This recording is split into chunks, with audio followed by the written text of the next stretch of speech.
quisiera referir a una pregunta que me acaban de hacer, y es reafirmar la importancia de Martín Lutero.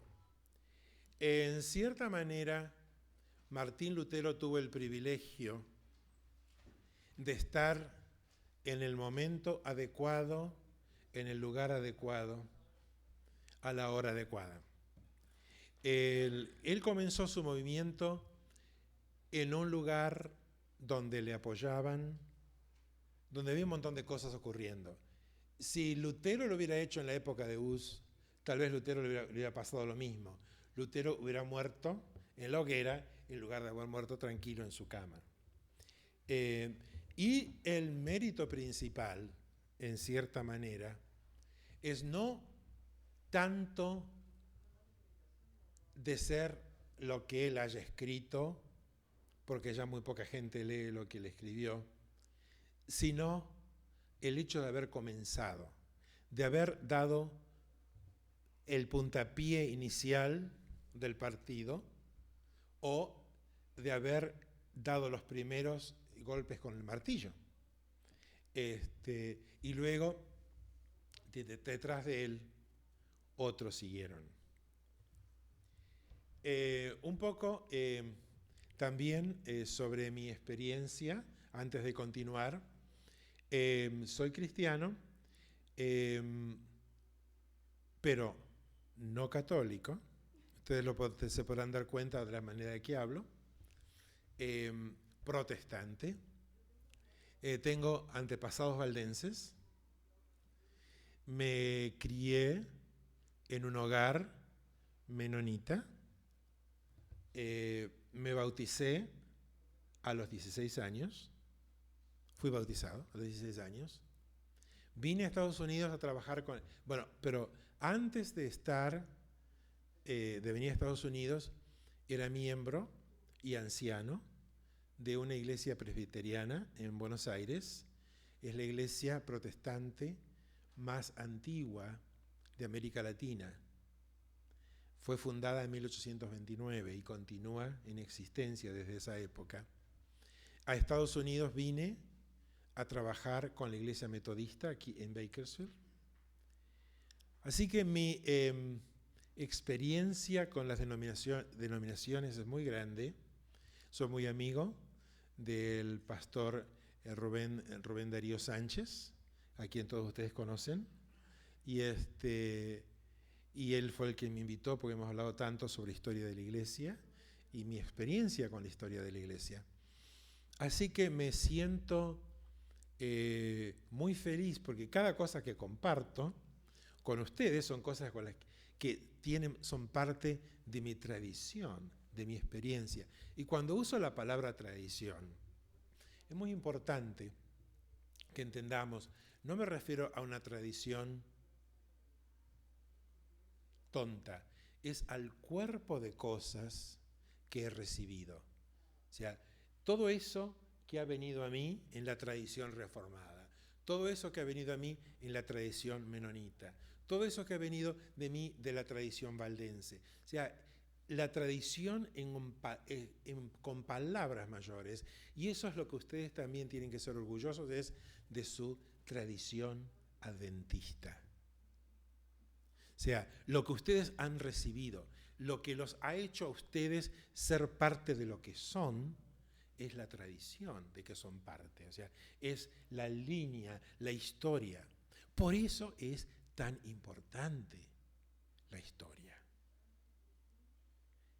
En todo sentido. Es decir, hubo un profesor, George Santayana, que dijo, el que no toma lecciones de la historia está condenado a repetirla. Es decir, que la historia nos enseña y nos enseña a no cometer errores. Y de la misma manera, la historia es importante para nosotros. Para mí, todo esto de la Reforma protestante no es del siglo XVI, es del siglo XXI, porque para mí mucho de eso es parte de lo que soy yo ahora. Y sin esa reforma, yo no sería ahora lo que soy. Sin la tradición de la que soy parte, yo no sería lo que soy. Porque yo, viviendo en un hogar menonita, aprendí a ser pacifista. Y esa tradición es parte de mi vida hoy. Yo no puedo aceptar la guerra. Y tal vez yo no estoy yendo a una iglesia menonita ahora, pero conservo esa parte pacifista de la doctrina. Si yo crecí en un hogar menonita sabiendo, incluso yo siendo hijo de pastor, yo decidí bautizarme solo cuando yo tenía 16 años y fue por decisión propia. O sea, y eso es parte de mi tradición. Entonces cuando yo veo a un bautismo de niños, yo sonrío. Pero para mí no tiene mucho valor. Porque ese niño tiene que tomar algún día una decisión. No sus padres toman una decisión por él. Y cuando miro a iglesias del Estado, digo, no, realmente no puede ser así. Es la iglesia de los creyentes. Y todo eso viene de mucho tiempo antes, de esa historia de siglos atrás que ahora me forma a mí como yo soy. Y ojalá, no debo decir esa palabra, ojalá significa que Alá lo quiera. Eso quiere decir ojalá. Digo, quiera el Señor que ustedes, después de esta clase, después de aprender estas cosas que le van a dar un título y que ustedes pueden recibir, empiecen a pensar en la historia de la iglesia de la misma manera. Porque mirando la historia de esa iglesia también vamos a aprender a evitar errores. Mirando la historia de los padres peregrinos, no se nos va a ocurrir a nosotros establecer una ciudad en la que todos tengan que seguir la misma religión y donde vamos a cortar la cabeza a quien no sea como nosotros, o los vamos a ahorcar. Eso aprendemos de esa historia. Por supuesto, de la historia de ellos dando gracias, también aprendimos a tener una celebración dando gracias a Dios. Pero por eso es tan importante ver la historia también con un término realista. Una forma, sí, podemos estar orgullosos de esos padres de la fe que dieron su vida. Pero también debemos saber que hubo otros que no hicieron cosas tan buenas. ¿Y por qué? Para no volver a repetir esa historia. Ahora vamos a comenzar con el tema de la reforma radical. Que eso es un concepto muy reciente, aunque eso ocurrió también en el siglo XVI. Y es bien interesante que la señora White no habla de esta tradición de la reforma, porque en la época que ella escribió no se pensaba de esa manera. Se empezó a analizar la reforma radical hace unos 50 años, 60 años. Y se llama reforma radical porque se la analiza como yendo a las raíces. Eso es lo que significa raíz. Y eso es una cosa mucho más fuerte, un movimiento que cambia mucho más cosas. Comenzó con los hermanos suizos, y eso se los conté anoche, y los voy a repetir hoy, porque es muy importante. Estos eran unos jóvenes que eran ayudantes de Zwinglio en Zúrich. Y ellos se dieron cuenta, y no querían, leyendo la Biblia, que Zwinglio no estaba haciendo las cosas bien. Que no podía ser que la iglesia estuviera tan aliada con el gobierno, que el bautismo de niños no servía, y otras cosas. Ese movimiento empezó a extenderse rápidamente por toda Europa. Es increíble en una época en que no había comunicación como la hay hoy, donde todo el mundo se entera al instante de lo que ocurrió por medio de CNN.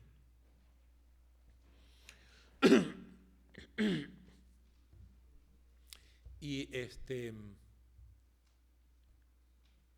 en todas partes aparecían estos grupos que estaban bautizando nuevamente a los adultos, aún sabiendo que era un delito. ¿Qué significaba la muerte si a uno lo tomaban sabiendo que había sido rebautizado? Estos anabaptistas no tenían miedo y estaban por todas partes. Tomaron un grupo extremista de ellos que empezó a tomar cosas erróneas de la Biblia. Y déjenme decirles una cosa ahora. Hay una radio cristiana, se llama Family Radio, que transmite en inglés y cuyo director y predicador empezó a decir primero que Jesús iba a venir en el año 1994. Cuando no vino, empezó a justificarse y dijo que la era de la iglesia había terminado. Entonces siguió diciendo que el mundo ha sido creado en el año 13.000 antes de Cristo, y haciendo cuentas sacó que Jesús iba a volver en el año 2011. Y eso es lo que está predicando. Y además está diciendo a la gente que la historia de la iglesia terminó, que la iglesia ahora es el asiento de Satanás. Todas las iglesias del mundo son asiento de Satanás.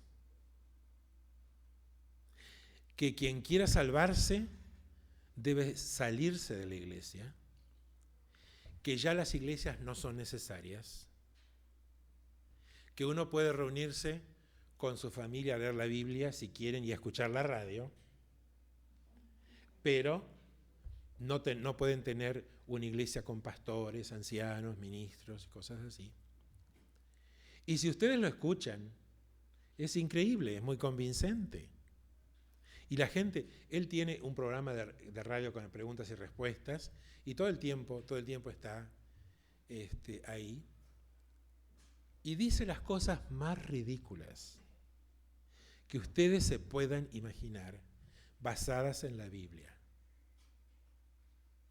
Él puede llegar a decirles que las sandalias que llevaba Abraham son un símbolo de las puras sandalias que uno se va a poner cuando entra a las puertas del cielo.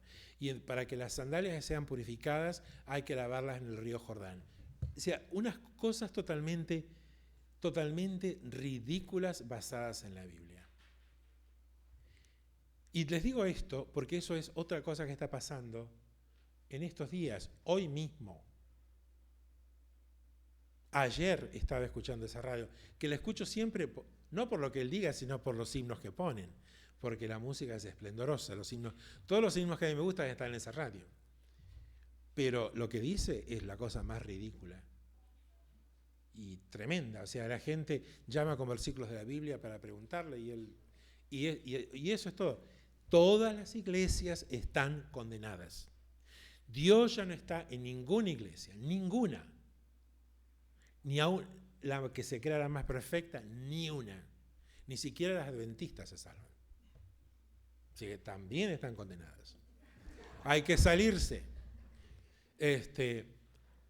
Y todo basado en interpretaciones equivocadas de la Biblia. Eso también pasó en Münster en 1535, en Alemania, cuando con Juan de Leyden, y un poco sobre él habla también el conflicto de los siglos. Juan de Leyden tomó esta ciudad y se estableció como profeta y luego como rey, ordenó la poligamia y muchas cosas más. Y eso le dio un terrible nombre al movimiento anabautista. Este movimiento purificador de bautizar a la gente nueva. Y en toda Europa decían, ajá. O sea, le dieron en bandeja la causa. Algo parecido a lo que ha pasado. Disculpe que haga comparaciones con las cosas recientes, pero ¿se acuerdan los comentarios de la gente cuando veían las banderas mexicanas en las manifestaciones últimamente? Y no, y realmente es verdad. Los que tenían mucha gente que tenía simpatía por la causa de los indocumentados, cuando vieron esas banderas mexicanas, eso no me gusta. Por eso en las siguientes manifestaciones, todas las banderas eran norteamericanas, pero en cierta manera el daño ya había sido hecho.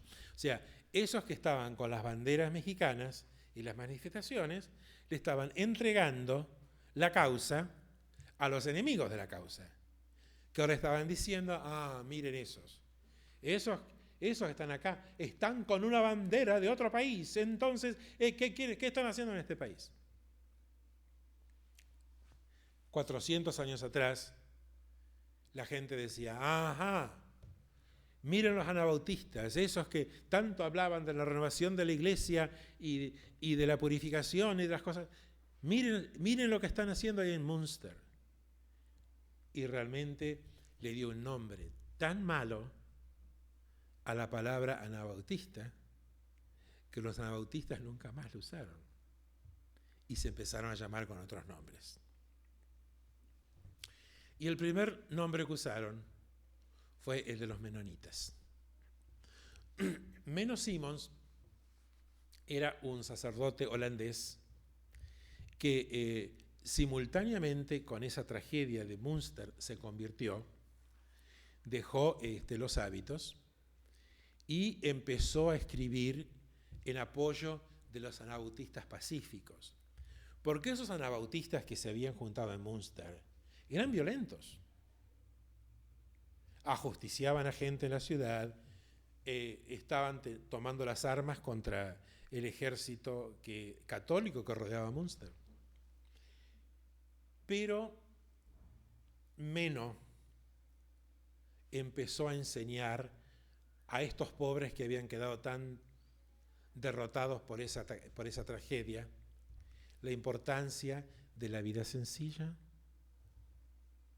de la paz, la no violencia, el no tomar las armas, de una iglesia pura, de un retorno a la iglesia primitiva, de la escritura, tomar la escritura. Y realmente él aglutinó a esos grupos dispersos que en Holanda tuvieron tolerancia también, que de Holanda se extendieron al norte de Alemania, y todos los otros grupos dispersos en Suiza, en Alemania, tomaron el mismo nombre, menonitas, como un homenaje a la tarea de Menno Simons. Y no quedaba lindo llamarse simonitas, porque iba a hablar un poco de la simonía. ¿Se acuerdan de Simón?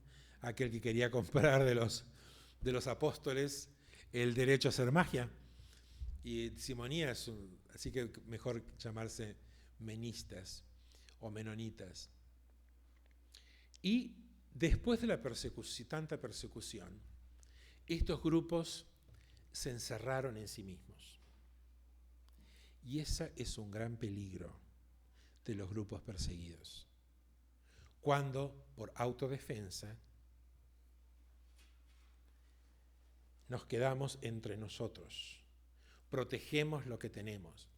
Y mientras en la primera generación esos anabautistas habían sido evangelistas por toda Europa, en las siguientes generaciones sus descendientes se encerraron en sí mismos, con el concepto de que la iglesia, ellos debían ser luz para la humanidad por separarse del mundo, por ser diferentes, tan diferentes en tu forma de vestir, en tu forma de hablar, que muy poca gente nueva podía agregarse a tu grupo.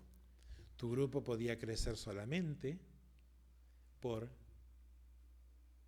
el crecimiento de tus propios hijos. Hubo otro grupo en el Tirol de anabautistas muy famosos, se llamaron los Uteritas. Este fue un grupo que decidió que podían poner en práctica la historia de la iglesia de Jerusalén en los Hechos y poner todas sus cosas en común. Estaban saliendo perseguidos y en la peregrinación pusieron todas sus cosas para compartir y luego se instalaron en Austria y tenían todo en común. Trabajaban juntos, ponían todas las cosas en común, tenían sus servicios. Y es muy interesante que este grupo sigue vivo hasta el día de hoy. No en Europa, sino en Estados Unidos y Canadá. Se llaman los hermanos Uteritas. Siguen viviendo en comunidad, siguen teniendo grandes explotaciones, porque imagínense, el trabajo de todos va al mismo fondo. Entonces, siguen creciendo en sus granjas, tienen un gran éxito como granjeros en Canadá y en Estados Unidos. Los hermanos Uteritas son parte de este grupo que salió de la Reforma en el siglo XVI.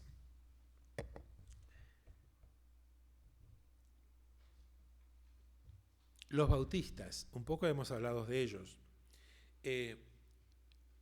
Aunque algunas iglesias bautistas dicen, espero que no lo digan todavía, nosotros somos descendientes de Juan el Bautista.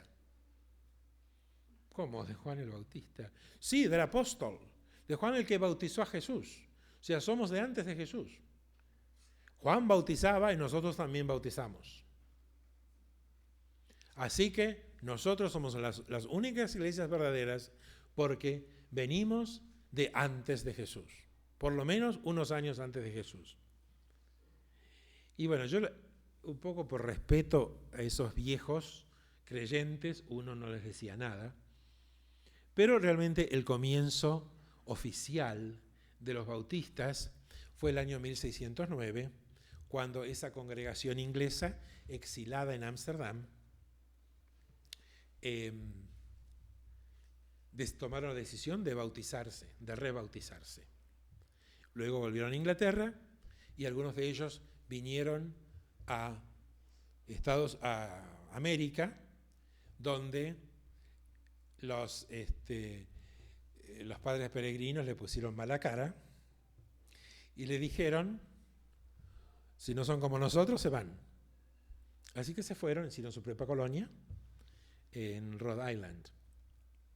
Y tuvieron ese concepto de la libertad religiosa, que es una cosa tan, pero tan importante. Los padres peregrinos, escuchamos decir, venían a este mundo buscando la libertad de adorar a Dios como ellos querían. Sí, pero para ellos, no para los otros. Mientras los bautistas que fundaron Rhode Island querían la libertad religiosa para adorar a Dios como a ti te plazca.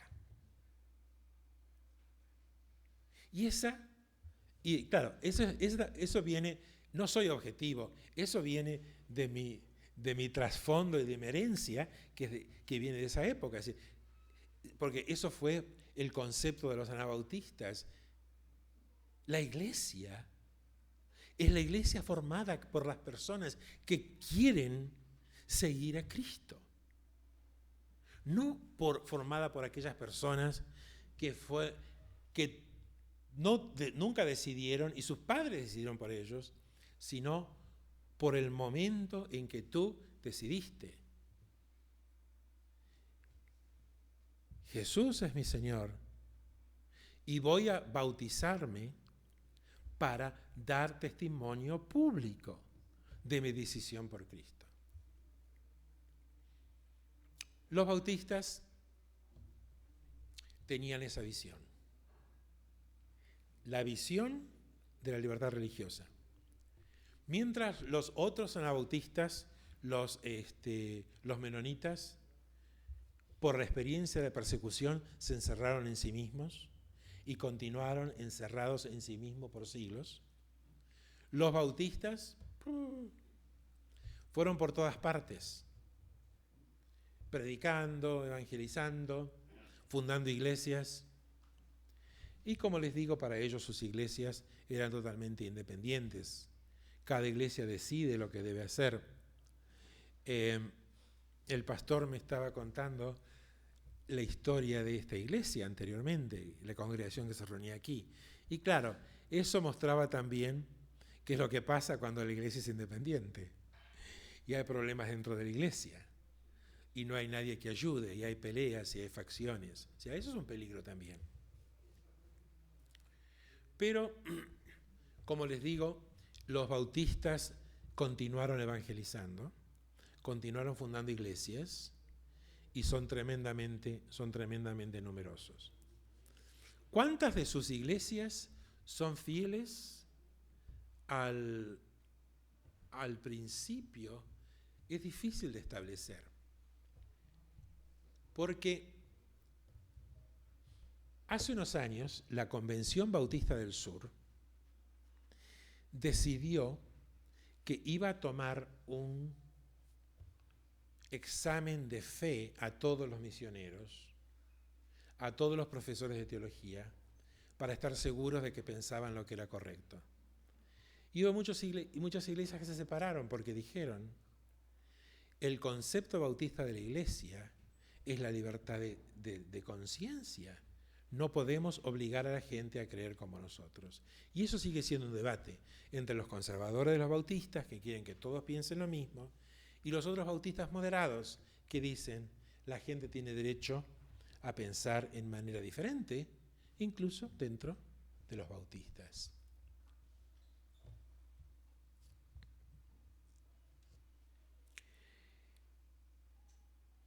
En la época, como les decía, que la señora White escribió El conflicto de los siglos, no se hablaba mucho de la reforma radical. No se hablaba. O sea, porque eso fue un concepto que comenzó hace unos cuantos años por el estudio de documentos muy antiguos, de cosas que habían sido escritas. Lo único que había hasta entonces eran algunos escritos de Menno Simons, que los menonitas habían conservado. Pero cuando empezó el estudio de la reforma radical, los historiadores encontraron esta cosa tan interesante, que mientras estaba ocurriendo en forma visible esta reforma importante, Lutero, Calvino, los príncipes, los reyes, las legislaturas, los congresos, las grandes declaraciones de fe, los padres peregrinos, el divorcio, mientras pasaban todas esas, el divorcio de Enrique VIII, mientras pasaban todas esas cosas, estaba ocurriendo algo simultáneo que muy pocos tenían en cuenta, y era esta reforma radical que había comenzado en la misma época. ¿Y qué es lo que esta gente estaba diciendo? Y lo que separa a esta reforma magisterial, de la reforma de abajo, es el concepto de la iglesia de los creyentes.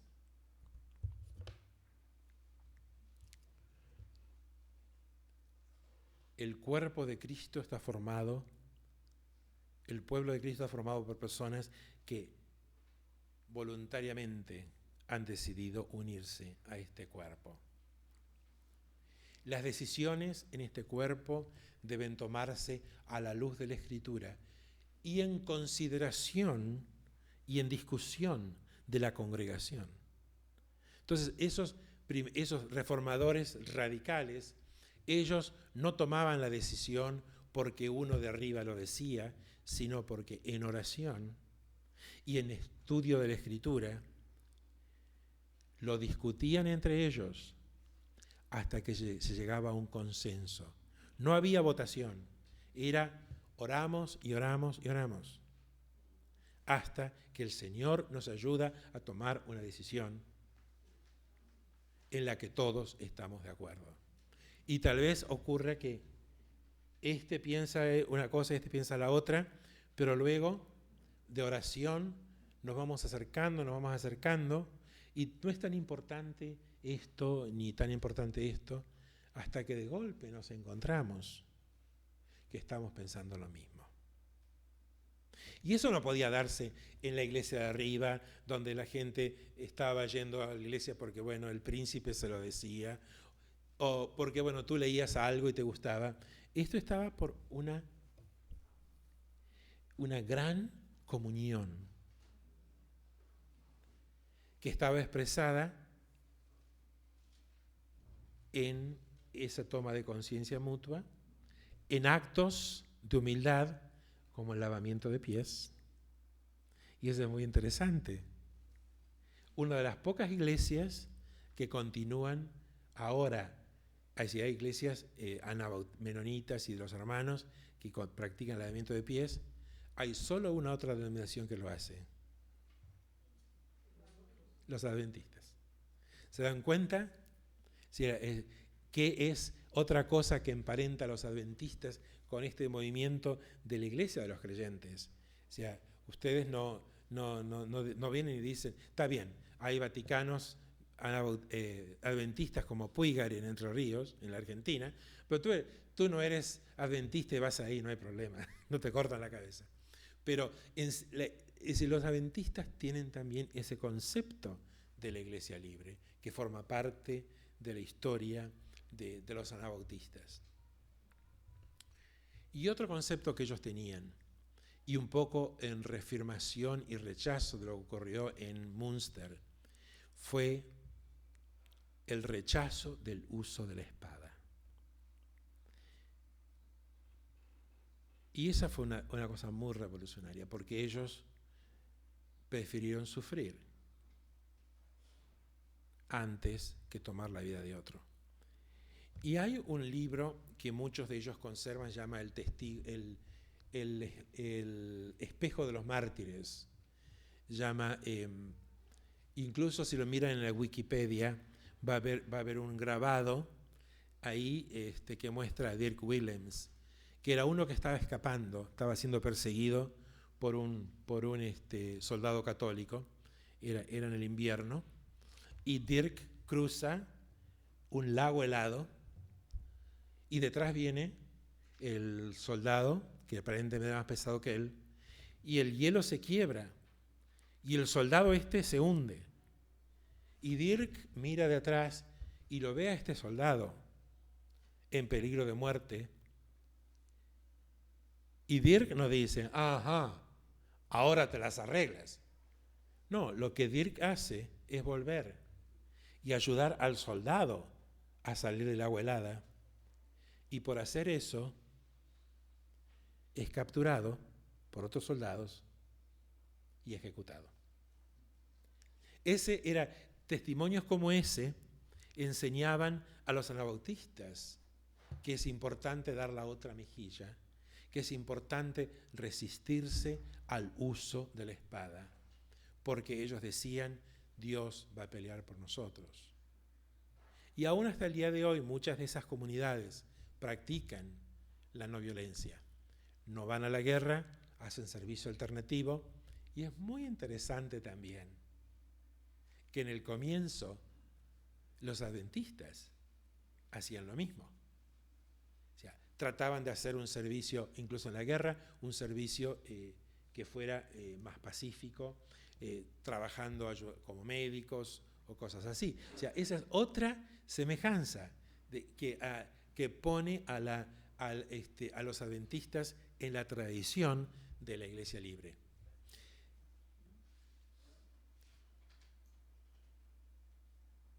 Y así los movimientos siguieron. Hubo otros grupos que formaron parte, como los cuáqueros. Los cuáqueros fue un grupo que se organizó en Inglaterra más o menos en el 1600, grupo muy interesante. Ellos creían en la luz interior, en la luz que te da la palabra de Dios. Y sus servicios se mantenían en silencio. Hasta que de pronto el Señor hablaba a alguien y esa persona se levantaba y hablaba. Pero al principio lo que ocurría era que aparentemente la persona se ponía a temblar. Y en ese sentido, ellos llamaban a sí mismos los amigos. La gente de afuera los llamaba los cuáqueros, porque Quaker significaba temblar. Y Quakers eran los temblorosos. Y ellos temblaban al empezar a hablar de la palabra de Dios. Entonces, de eso les quedó el nombre. Pero ellos llamaban a sí mismos los amigos. Y ellos no daban reverencia a ninguna autoridad. Fuera el rey, fuera quien quiera. Y miles de ellos murieron en las cárceles en Inglaterra. Incluso algunos cuantos de ellos murieron aquí en América, ejecutados por los padres peregrinos.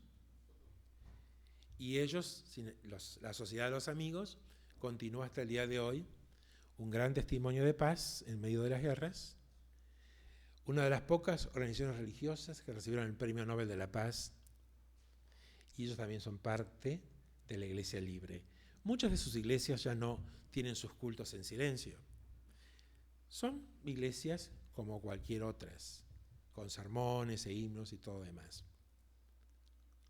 Los hermanos, a quienes en la Argentina, los otros evangélicos llamaban, porque en la Argentina había dos tipos de hermanos, los hermanos libres, que eran de Inglaterra, y los otros hermanos, que son de la tradición anabautista, y que también practican el lavamiento de pies.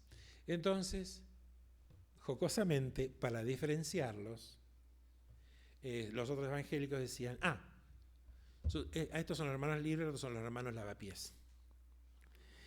Porque practicaban el bautismo, el lavamiento de pies, el hermanos lavapiés. Entonces, estos hermanos lavapiés, eso fue un movimiento que surgió en Alemania y que vino a Estados Unidos, se llaman las iglesias de los hermanos, y también son del movimiento de la Iglesia Libre, de las iglesias históricas de la paz, y tienen en común con los adventistas el lavamiento de pies. Y cuando uno dice, ¿por qué? Porque es un acto muy sagrado de humildad. Y que es muy difícil hacerlo sin tener humildad. Uno puede hacer muchos actos religiosos simplemente por hacerlos, pero para el lavamiento de pies se necesita mucha genuinidad y sinceridad, si no es difícil hacerlo. Terminamos entonces ahora con esta clase.